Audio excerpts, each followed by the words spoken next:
มาดูอะไรฉันพามาดูฉันพามาดูลูกน้องสุดสวยอุ้ยไม่ใช่นี่ปูไข่ดองเธอฉ่ำมากดูสิ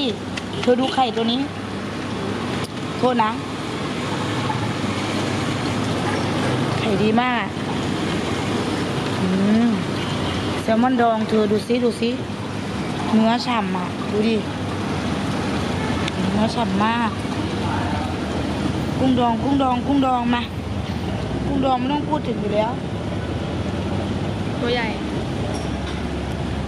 เธอมันอร่อยมากที่บอกให้ฉันกินแล้วเมื่อกี้นี่เธอมาดูน้ำจิ้มฉันมา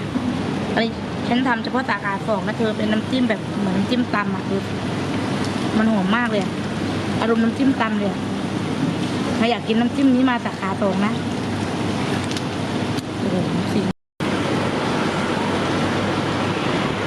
ฉันมากินปูไข่ดอง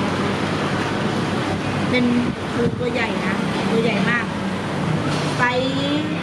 2 ตัวโล3 ตัวโล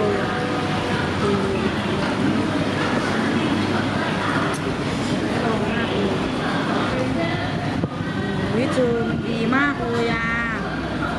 มันดีมากเลยเธอเลอะหน่อยนะกินปูอ่ะไปโดนแล้วเราก็จะมาแบบน้ำจิ้มคือดีมากอะเธอดูสิดีไหมดีนะตะกล้อง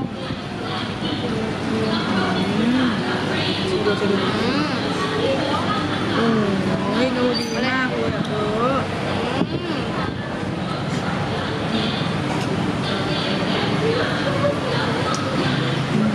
อร่อยอ่ะข้าวสวยนะดีมาก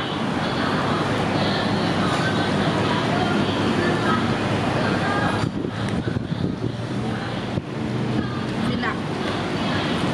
ต้องลองแล้วแหละเธออร่อยมาก